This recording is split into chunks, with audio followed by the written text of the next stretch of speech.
As you can see, it's Trav and Bias again back on the set, bringing the news to you. The Sports World News, Sports Back Bros podcast back at you, the 29th episode. If you've missed the first 28 episodes, it's on you. You are a scrub. So get out of that scrub zone and come join us. Number 29 is on the roll right now. They can start from scratch, episode 1 on Spotify.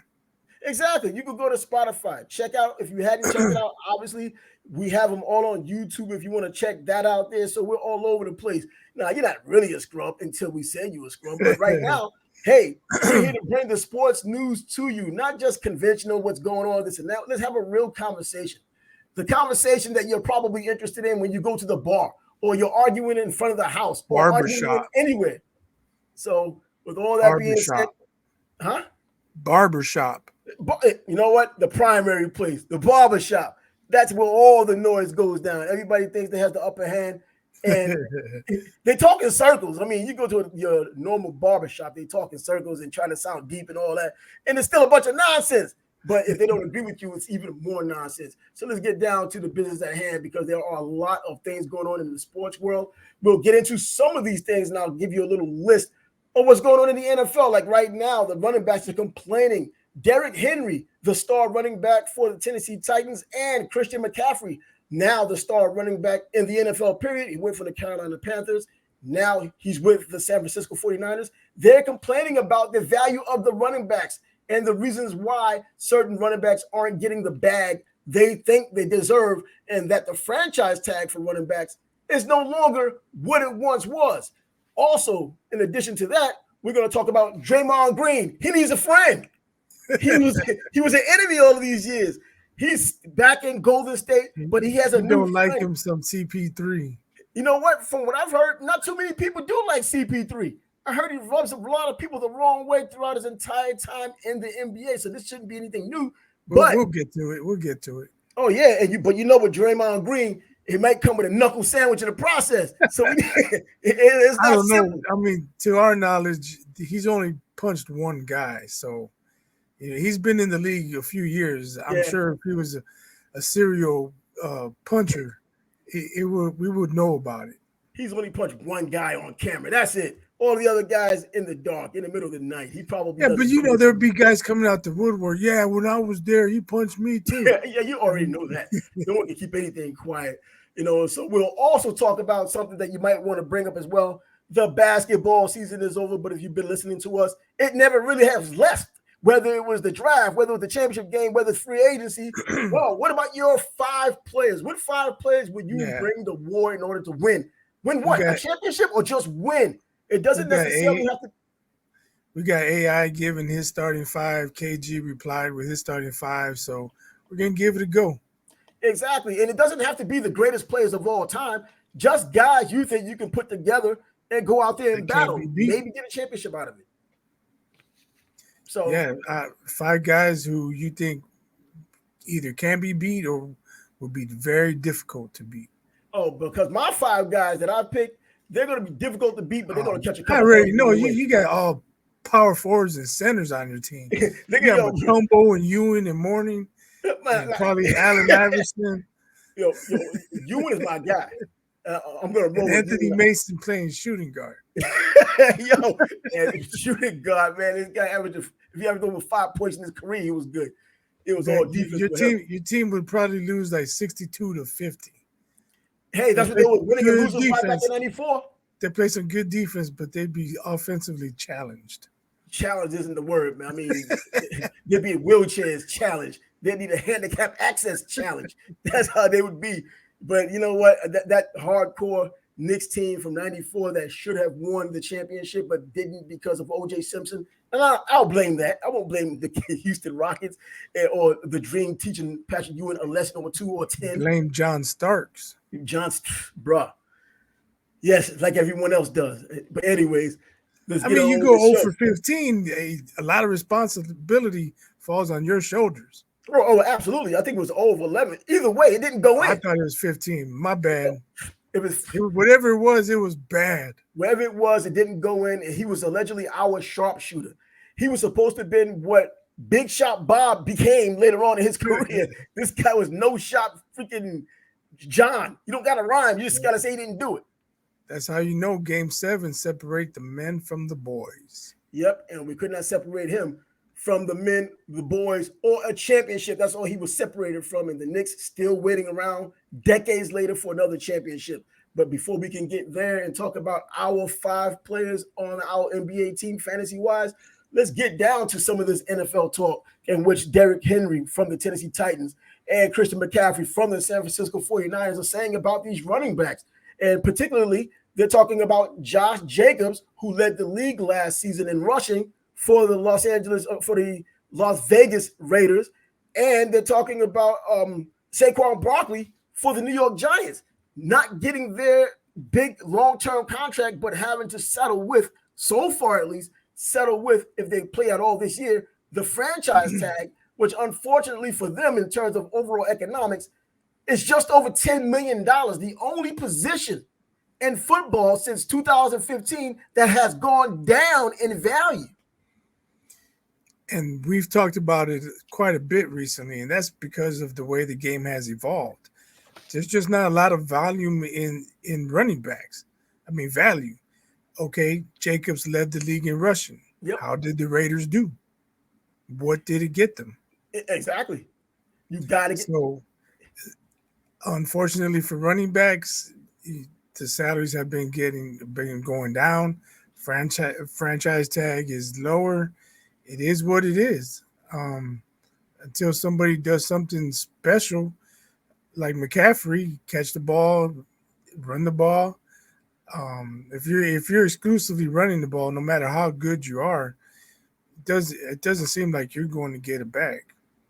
And even right now, when you look at what's coming into the NFL as rookies, if you listen to some of our previous 28 shows before today, you would know that we've spoken about Bijan Robinson, the rookie coming in out of Texas, now playing for the Atlanta Falcons, going into this 2023 season, the highest paid running back in all of the NFL, sight unseen, more than Christian McCaffrey, who can do all of those things that we've already seen and has proven he can do. Derrick Henry, who's led the league before, has been phenomenal since he's been in the NFL, starting to get banged up a little, and all of the other running backs who have a name and have done things and paid their dues. A rookie making over $13 million this season with Bijan Robinson coming to the Atlanta Falcons. And it may seem unfair, but hey, I give all credit to his agent. He was able to get him the big money and in a market like this, and he's starting off on a good foot. He just has to live up to expectations. But whether he does or not, he's still getting paid that $13 million plus. Right, but let's see when his contract is up. He'll be going through the same thing Saquon and Jacobs are going through, I'm sure. They'll try and put a franchise tag on him. He'll want more money, and it probably will not be there for him. No, it won't be there for him more than likely. And the way things have been going and the way the running back position has been devalued, as we've spoken about, I mean, it doesn't look like it's going to change anytime soon. And you look at some of these running backs and what they do bring to the table. I mean, we used to talk about the split backfield, the pro set, the 2 running backs in the backfield at the same time, the quintessential thunder and lightning mantra they used to give them. And then we talked about the franchise running back, that one guy who could carry a franchise. That keeps Ezekiel Elliott out of the NFL as well, because when he came out of Ohio State, he was that franchise running back. Not anymore. Beaten up, old, slower, and no one signed him. And camp is right here. Right. As we talked about, and I mentioned the way the offenses work with the quick slants, the outs, the bubble screens, you know, they just as quickly get 4 yards on a bubble screen as they would handing it off and have a guy run off tackle. That's just the NFL nowadays.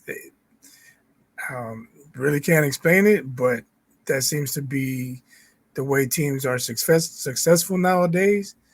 And, you know, teams are copy. The NFL is a copycat league. Yeah. Whoever's successful, everybody else is going to start following it. And that's what's happening.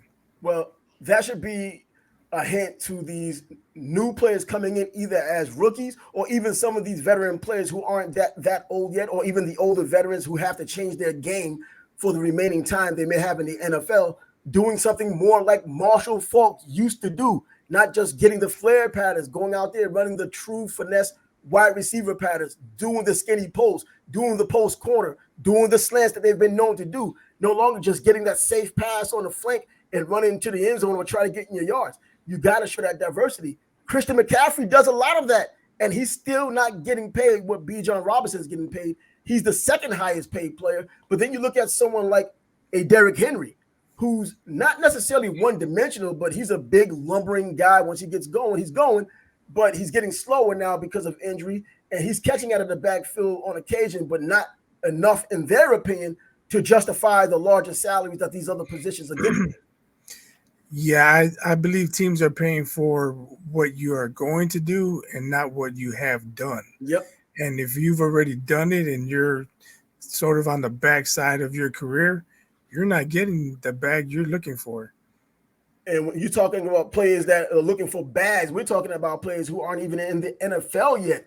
When we talk about Mrs. Quinshawn Judkins, he's already worried about the bag that he hadn't even thought about getting yet. Well, he's thinking about it, but he hasn't even gone to a combine, hasn't even participated in the 2023 season to see where he will end up in the NFL. He's wondering right now, as a college kid in the SEC, about the money that he may get later on. This is where it's really a problem for not only players who are already in the league, but we see where these other players now have their eye on the NFL way before it's time to go to the NFL. That NIL money isn't enough.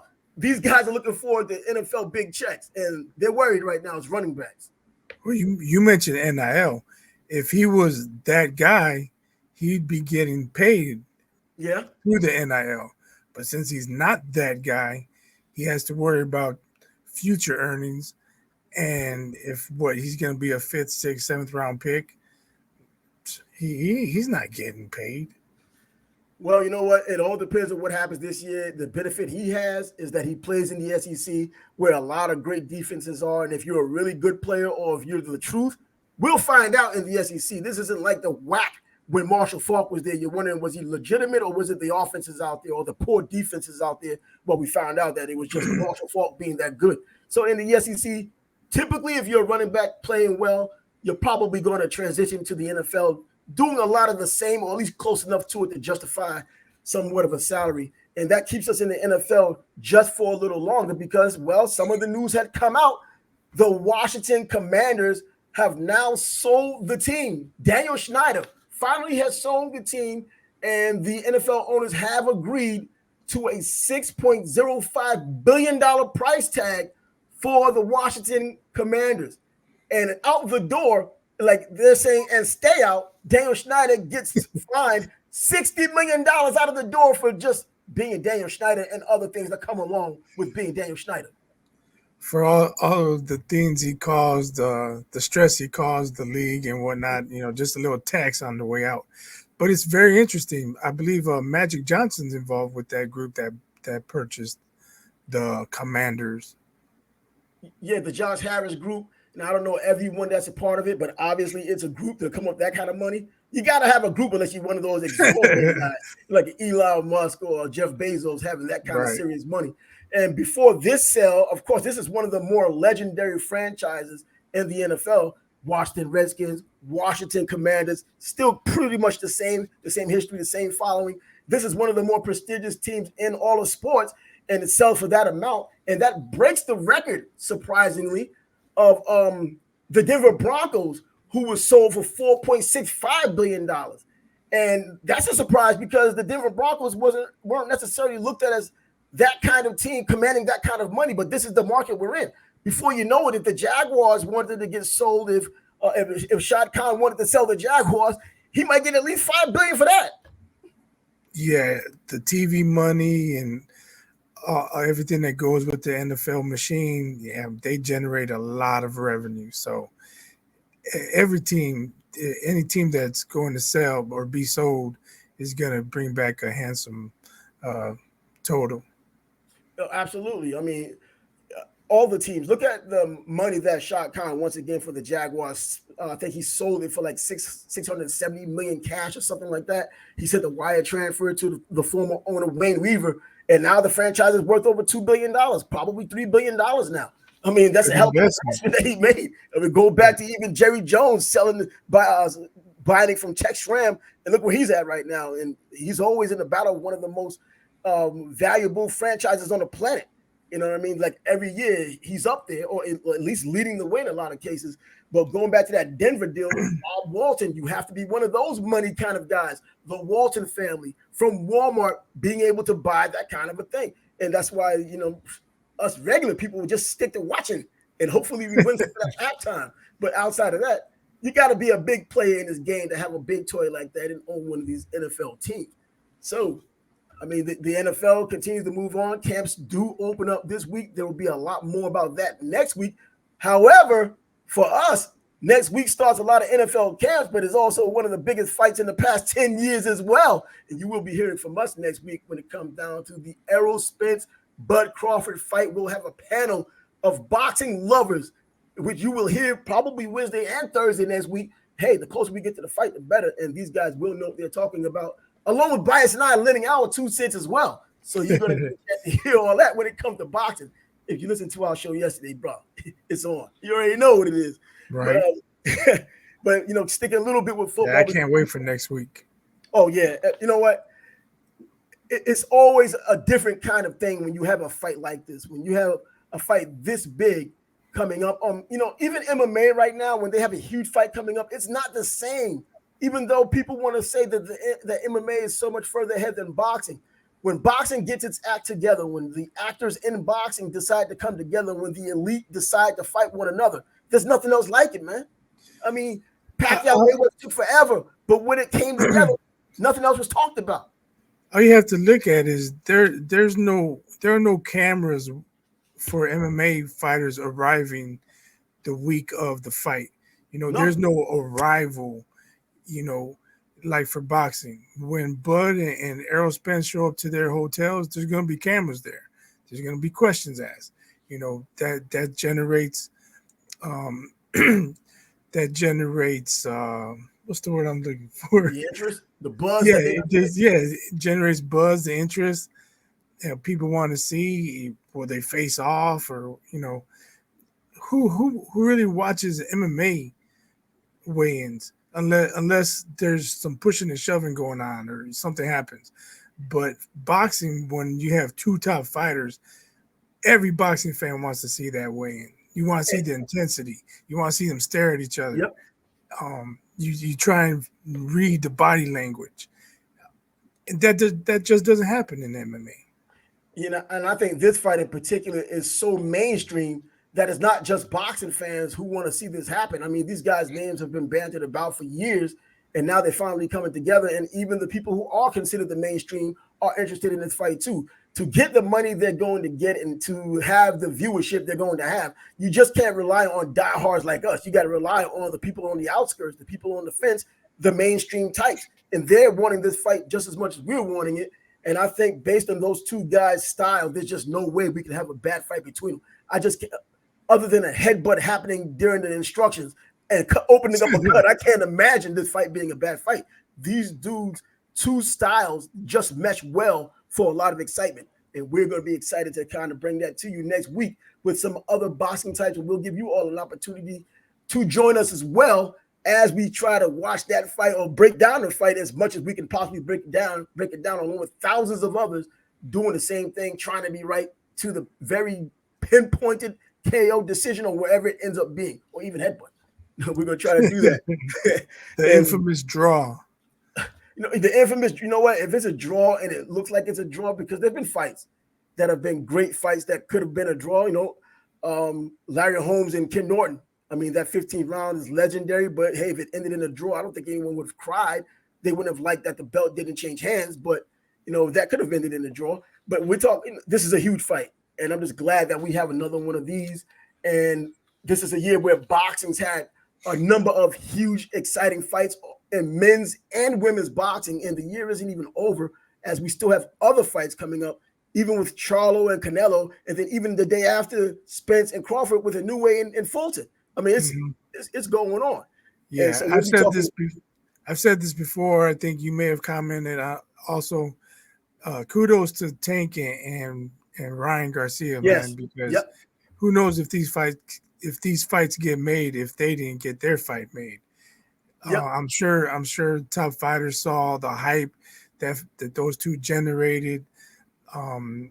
I don't recall the pay-per-view numbers, but I'm sure it did well considering they're 135-pound fighters. So they led the way for bigger fights to get made. So kudos to them, and kudos to Bud and Arrow for making this fight, because there were promotional discrepancies, or they couldn't get on the same page. It looked like the deal was done, and then Arrow and Bud got on the phone and they worked it out themselves pretty much. Yep. So, anybody that said Bud was scared, kiss his ass. For real.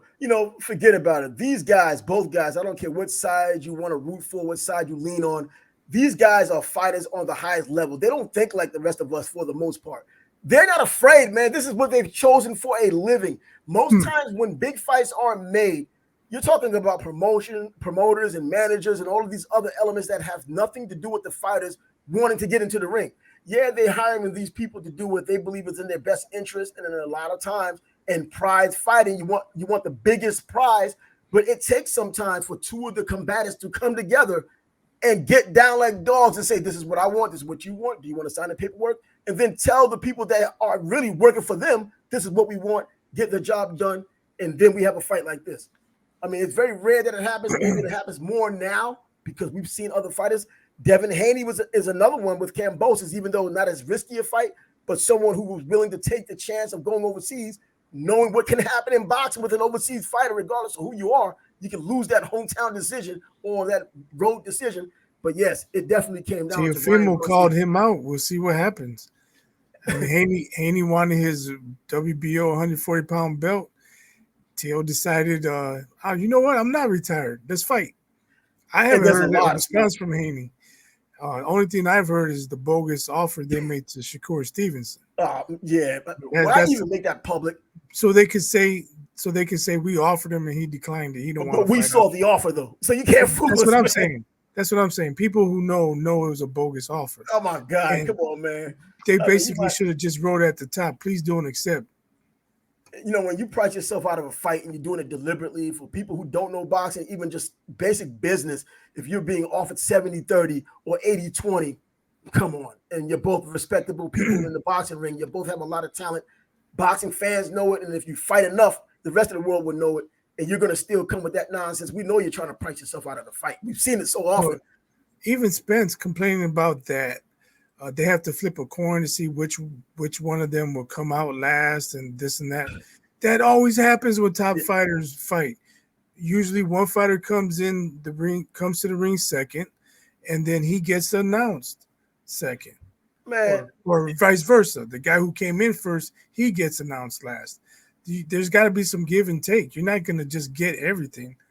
There are egos involved. With boxing, certainly egos are always going to be involved. I'm just saying, he said he gave up so much. Coming to the ring first or second, really? He gave that up? Come on. For his ego, that might have been. But check, the one who's been at the weight class the longest. I mean, Bud has been invited to the welterweight class, got himself a belt along the way, knocked at everybody since he's been there. But Errol Spence has really paid his dues as a 147-pounder and has been there since he had come out of the Olympics. He could have gone up to 154, been by 160 right about now, if he would have done that. So yeah, you know what? That little bit of a contingency or a little bit of give, I'll give that to him. They still have to fight. When the bell rings, you know what I mean? You both may come out the corner the same way that Marvin Hagler and Tommy Hearns did, and they still gave people the fight they wanted to see. I'm just saying, if you're talking about concessions, that shouldn't be something you mention, because that happens all the time. Yeah, that's true. That's not something 100 other fighters haven't conceded in the past. And that's true. I mean, you go back to where Marvin Hagler and Sugar Ray Leonard, the size of the ring, the gloves, this and that, all the other. All Marvin Hagler wanted was to get paid more than Sugar Ray Leonard, so he gave him all of those concessions.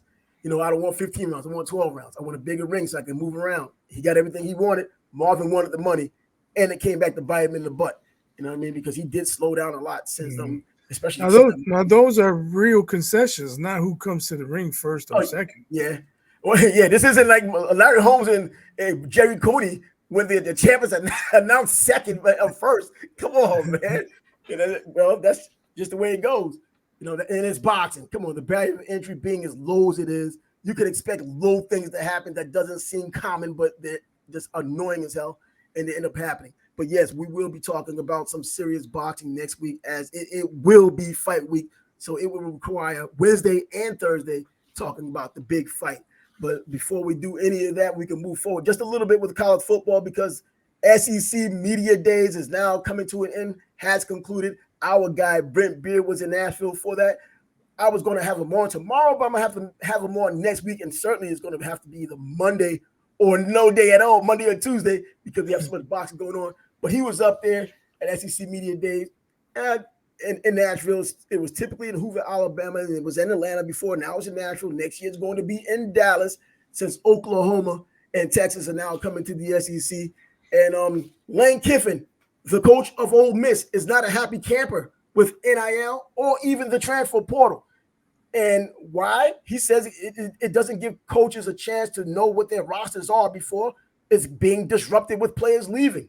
I mean, I can understand that, but you know what, though? Overall, I still can't accept it for what it is, because they've been coaches for decades that have been able to say what they want to your parents, to whoever your guardians were, in your living room, and then they can leave, and you're stuck there having to go through the shenanigans with a new coaching staff.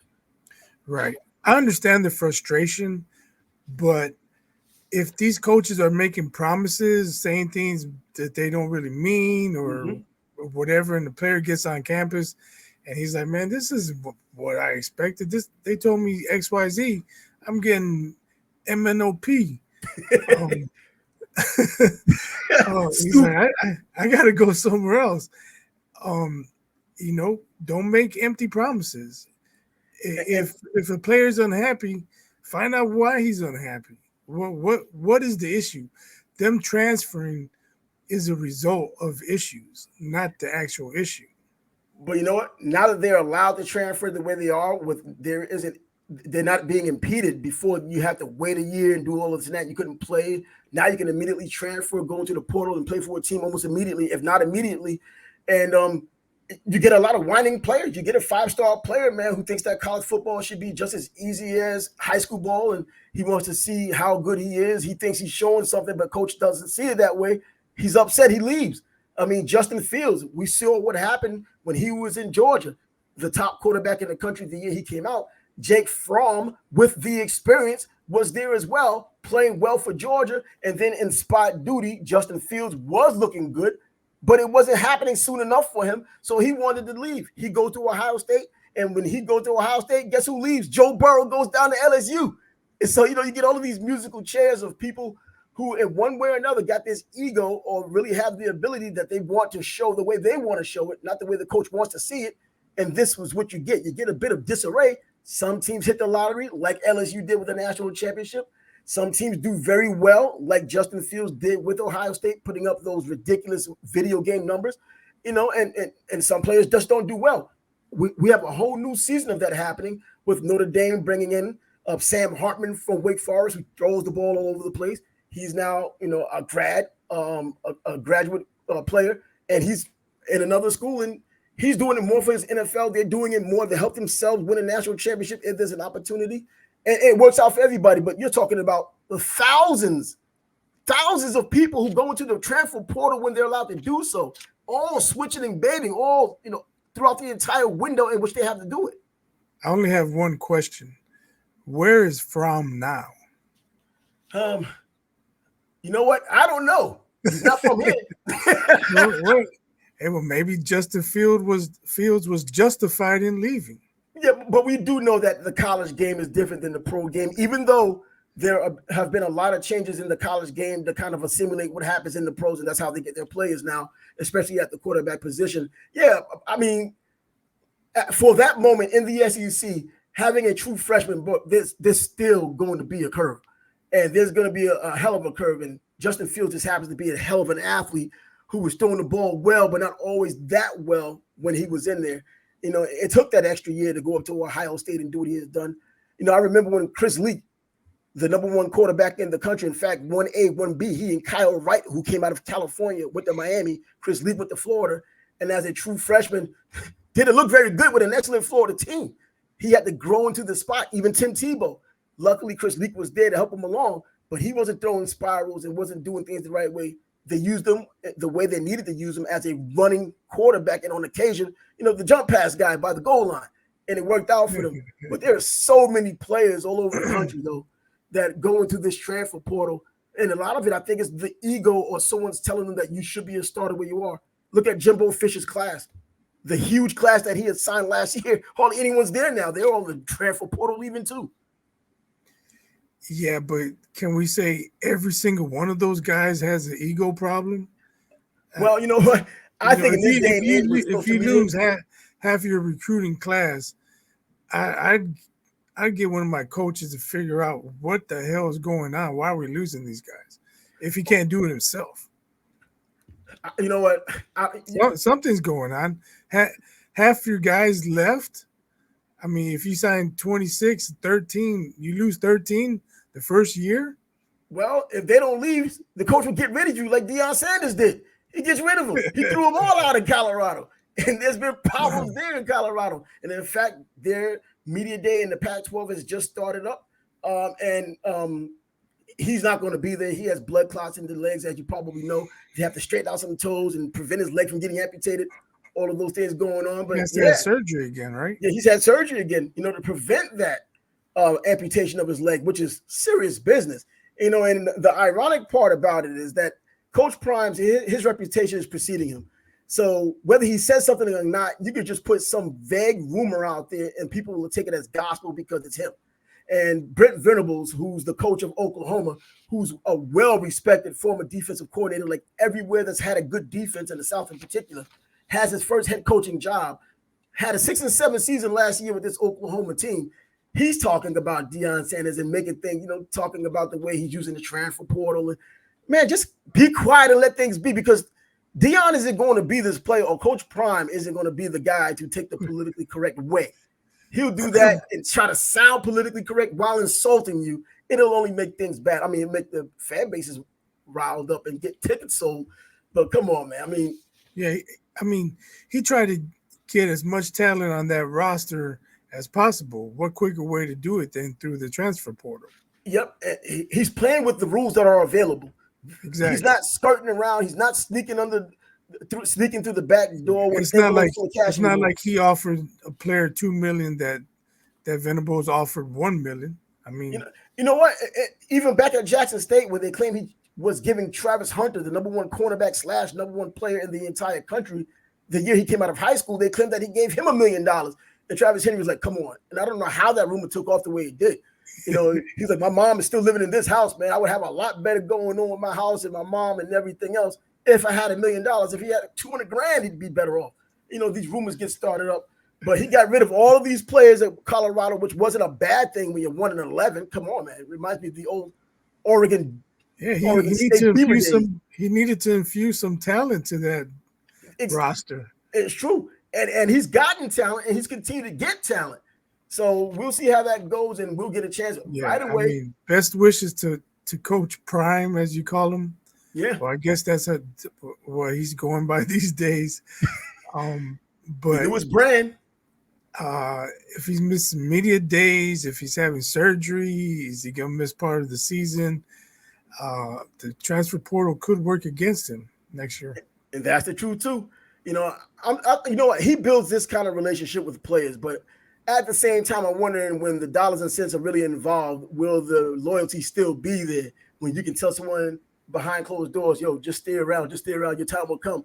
Do they still listen when there's somebody out there who could compete with you dollar for dollar and say, "You know what? How about Texas? No one's going to beat them. Texas makes the most money, or has the most money out of all the schools in the country outside of the Ivy League, with Harvard and those guys, and they don't do that thing with the NIL." So, So if someone from Texas or these oil people in Oklahoma want you to come over there, or even now in Nebraska, the way they're bringing players in and they're invading Colorado doing it, I mean, how loyal do these players, stay to Coach Prime if they're not winning? That remains to be seen. But it could be not so much they're winning, but his health. Yeah, because if his health is a question, then you start to wonder, well, how long will he be here? Because even at Jackson State, he was in a wheelchair because of those same leg issues. just 2 years ago. I mean, he was looking bad. I remember the bad stories that were going. I don't know if the National Enquirer was writing them or not. When it was had him looking like gaunt and like on his deathbed, and he was just in a wheelchair. It was just craziness. But anyways, we'll get into the before we put a lid on this college football. Northwestern, the Big Ten. This story isn't going away. You have civil rights attorneys involved now. Now we're hearing about not only men in sports, we're talking about women involved now. And you mentioned it before in one of these episodes. There was nudity involved. Naked guys is one thing. Naked women makes it a whole different ball game, even though everyone should have equal rights. Especially if we're talking, it was men doing it to women. I mean, women on women, that's no good either. But at least it's not as bad as a man doing it to a woman. Yeah, and everybody seems to have gotten involved in terms of these high-priced lawyers. And I think one of the lawyers who had gotten the lawsuit against Michigan for over $400 million is now involved. Northwestern is about to get pinched in a serious way. And I mean, is it going to disrupt the scholarships they're going to be given? I don't really, they're more of an institute, a true institute of higher learning. It's not necessarily all about sports with them. But if they're getting scholarships taken away and then there's going to be money coming out for whatever insurance they do have, I mean, the price to be determined. I mean, if Michigan gave up over $400 million, I mean, that's bad for anybody. I mean, Harvard wouldn't even want to give that up. They have $60 billion. When we first brought this up, I mentioned that it was going to get worse before it gets better, and it just seems that's the way it's going. You got more people coming out. I'm sure there's going to be more details coming out before this isn't over. It's not even close to being over.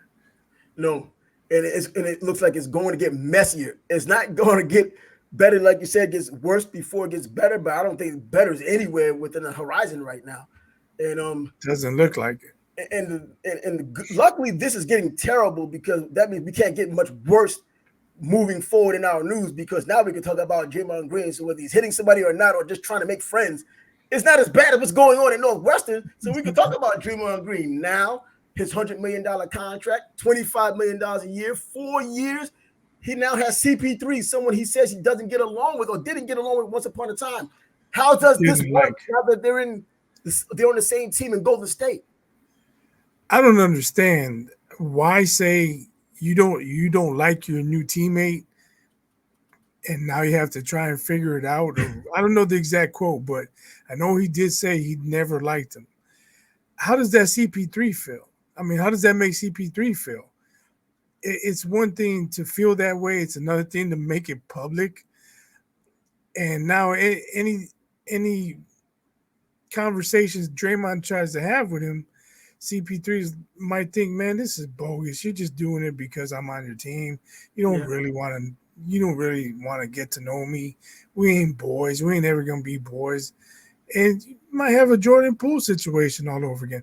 Not where they get in a fight, but where on the court, if Draymond tries to offer some advice, CP3 is gonna be like, man, I'm a 9-time All-Star or however many times. Like, man, you ain't gonna tell me nothing. Get out my face. Yeah. Like I said, Dunleavy, it seems he does not know what he's doing. They need a big man. They went and got an old-ass point guard that doesn't want to come off the bench. But, and half the team doesn't like him. Bravo, Dunleavy. Bravo. Wow, he has a lot of window closed. The only, where he's at right now, the only way to fix this, and it's possible, it's not impossible, going to the finals. Winning another championship, that's the only way to solve this. They ain't doing it with this team. It doesn't look like this team, but you just never know, man. You just never know. These are the Golden State Warriors. They still have the keys to the car and the key players that had gotten them championships in the past. Older, and now you add that veteran leadership. They have no answer for Jokic. They will have no answer for AD if he's healthy. Why did they get Bol? They won't have, because Dunleavy's the GM. I don't know. I mean, Bol, I thought would have been a great opportunity, man. I mean, I don't know why he's still switching from team to team. He's a little bit light. I know the story of what happened when he was coming out of Oregon, and he should have been a first rounder, should have been a lottery pick, but he had gotten sick and lost all of his weight and all of that, and they thought that would be a long-term thing. but apparently he's had chances to play on teams, in particular with the Orlando Magic. I mean, he did well there. I thought he would find a home there, and he did it. I mean, and he's still moving around. Now he's pretty much settled, but for now, I mean, I thought he would be, but I thought Golden State would be the first one knocking on his door when he was available. I don't know. Maybe they think they don't need a big man. But considering what Jokic did last year, you need some type of answer for that guy. Yeah, that's true. I mean, nobody's going to stop him, but you got to make him work on defense. You got to try and make his life difficult on offense.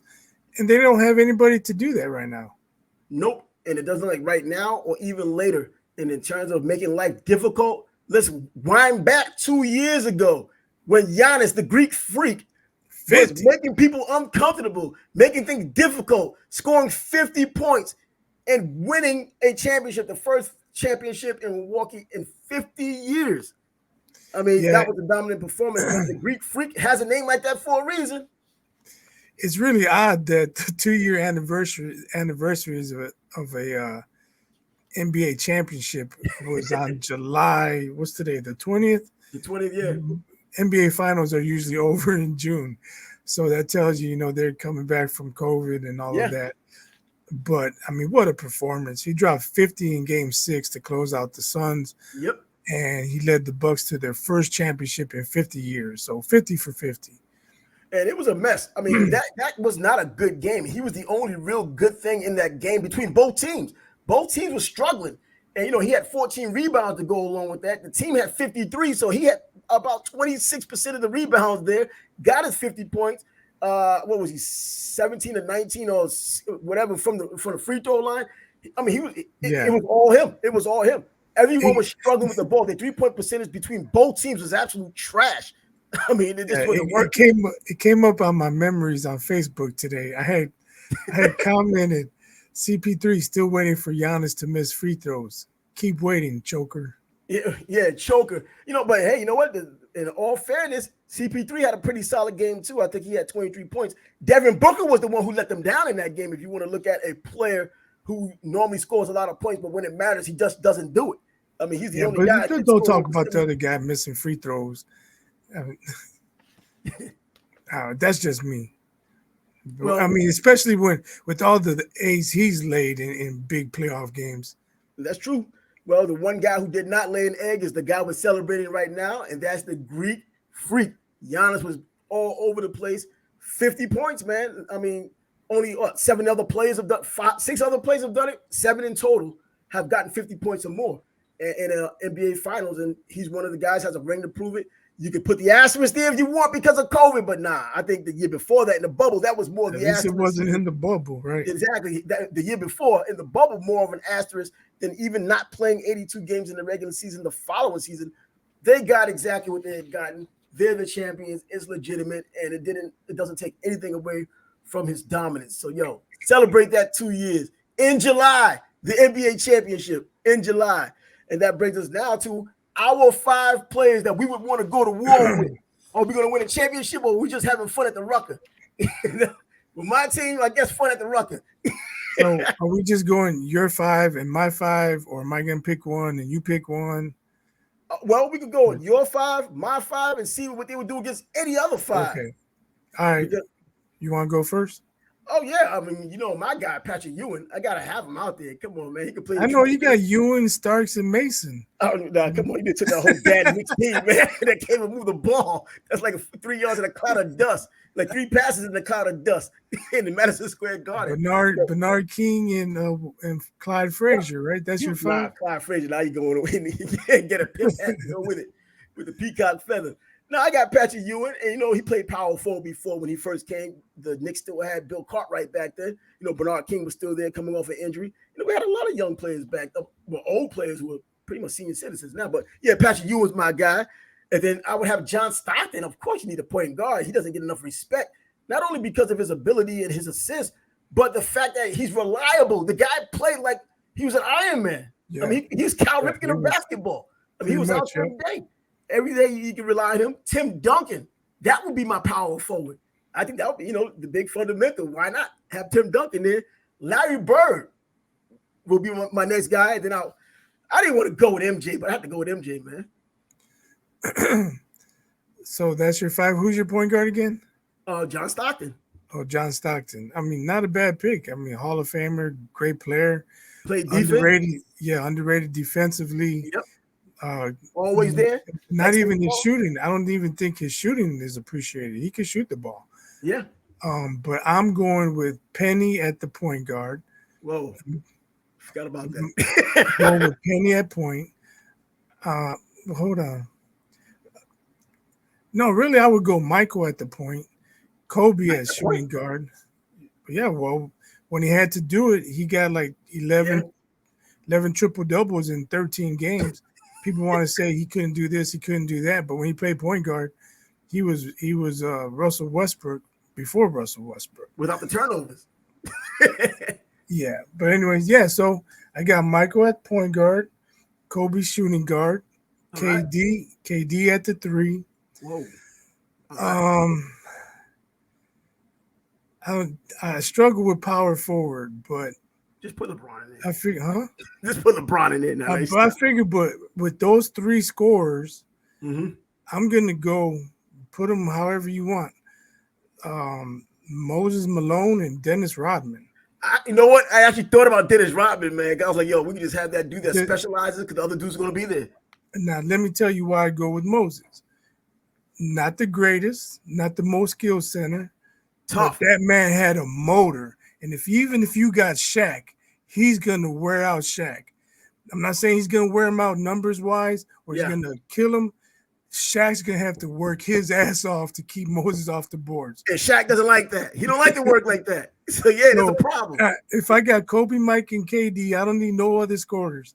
I got Rodman and Moses to clean up the shots they miss and to play defense. I don't see who's going to beat me. Wow, that's something else. I mean, that's when I'll talk about the Rucker again, because my team would be in the Rucker with compared to that team. But that's now again, that's not the 5 greatest. Thought into that, man. That's not the 5 greatest, but I'll take those 5 with me anywhere. See, anybody can throw a 5 greatest out there because everybody pretty much is going to have the same 5 greatest.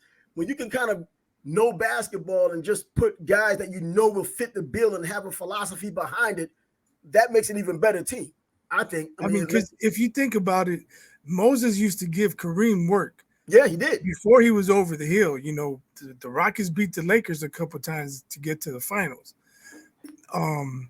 So Moses was doing work. And then you know what he did in Philadelphia. So you can have Kareem, you can have Wilt, you can have whatever center. Moses is going to be Moses. He's going to work hard. He's going to crash the glass. Yeah. And, Moses going to be Moses. Yeah, and wasn't Moses also the first high schooler to come out and play in the NBA too? He didn't go to the NBA. He went to the ABA. I mean, ABA, the term part, I think he was the first one. He was the first to go to the so he was a man among boys any damn way. I mean, and his attitude, his demeanor, he wasn't going to be deterred by anybody. There was no intimidating him. Hell, he came from that era where intimidation was supposed to have been the thing when you had enforcers on the basketball court, the same we have in the NHL, the Ty Domies of the world. And he's known as that damn guy, that dog. And you talk about dogs in boxing, dogs in basketball, he is the dog. Yeah, definitely. So I think my team sweeps yours. You know what? Back to the Rucker. I was watching some Kobe at the Rucker today. So, hey, back to the Rucker ain't always a bad thing. I still have MJ, got some ring to represent. Yeah, but that's a hell of a squad right there, man. And the philosophy behind it, having those guys taking their shots, getting their shots, and then you have the cleanup men up, on the glass. Plus, I mean, Michael and Kobe as the backcourt, whatever guards you got, they're going to hound defensively. Yeah. Oh, yeah. And that's another thing. On defense, those dudes is locking down. These weren't just regular defensive guys. These weren't even good defensive players. These were all-time great defensive players. So, yeah. See you in Harlem at the Rucker with that one here, man. I mean, hey, Patrick Ewing's keeping me down, and I'm not going to get off of that bandwagon. That's what it. Oh, Moses is going to work Patrick, man. You think so? Yeah. I mean, hey, Patrick would he'll get his numbers, but I think I'm thinking Moses 20 and 15 at least. Patrick was brought into the league to be a defensive guy because we saw what he was when he was at Georgetown. To be as offensive as he turned out to be, even though he only averaged 21 points for his career, come on, he had a long career. I mean, 1990, over 28 points a game. I mean, this guy was up there. He was getting it. It's just crazy. It's just so crazy to me. Like, at Georgetown, Ewing was scary. Man, I mean, maybe because I was younger, but he was scary. But he wasn't that same guy in the NBA. Nope. He was getting dunked on all the time, and I don't know. I don't know what happened. Why did he transform into a softer player? You know what? I wonder if the Knicks called for that. You know what I mean? Because they brought him in specifically because of that defense. And I remember those days with him going back and forth with Chris Mullin at St. John's. I mean, come on, those matchups, man. There was a killer matchups. And he was that defensive force. He did the alley-oop. He blocked the shots, all that, the big knee pads on in the whole nine. He get to the NBA, man, and he's getting blocks. But he's not the intimidating force you want in the middle that you thought he'd be. And this was back when the big man was used the way it was a big man's league back then. I think Patrick's one of the most underrated college players of all time. He doesn't really get a lot of love, but he took his teams to 3 Final Fours. Yeah. Watching him play, man. I remember him as a freshman playing the way he played in losses and wins. Bro, man, underrated. Man, we need to have a show on that one day. Underrated college players. I mean, I'm just saying, when people talk college basketball, I don't usually hear Patrick Ewing's name. You know what? Now that you say it, God, only because he's always on my brain, I'm thinking that, everyone knows about him. You're right. They'll talk about Christian Laettner until they're blue in the face. You know what I mean? And by the way, who's the better? You keep throwing out these names I don't care to hear, man. Yesterday, Robert Christian Laettner lives here. He lives here in Jacksonville, man. Christian I don't Laettner. care. Screw Christian Laettner. But check this out. Honestly, no bias. Well, no pun intended either. You have Christian Laettner and Shaq. Who was the better college basketball player? Are you talking who should have been on the dream team or just who was better?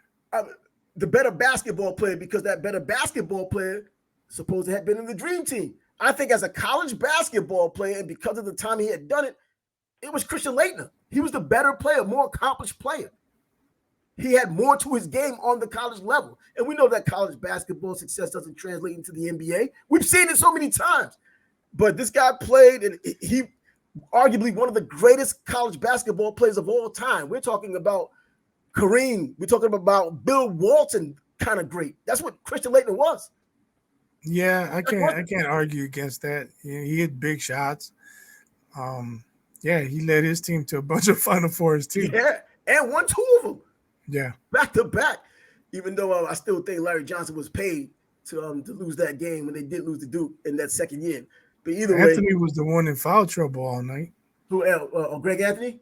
Yeah, he was. But it was Larry Johnson was supposed to have taken over from there. But no one could shoot. But Christian Laettner, hey, he's done it so many times throughout his entire college career. And hey, he got himself a championship, and I still think. How do we get to Christian Laettner, dude?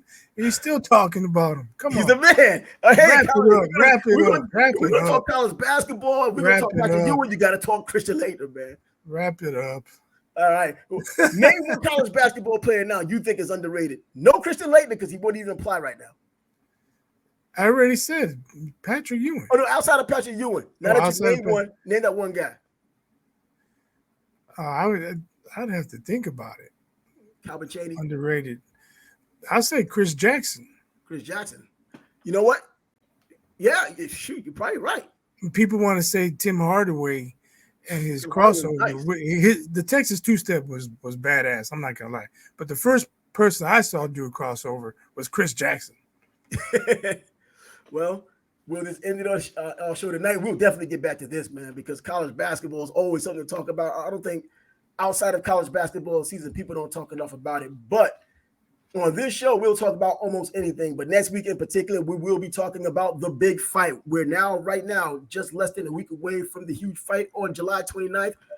Bud and Spence getting it together. In fact, I was watching just a live workout with Errol Spence today, just shadow boxing in the middle of the ring. That's how much we fiend over this stuff. Nothing going on. He's punching up in the sky like Bud is 6'7".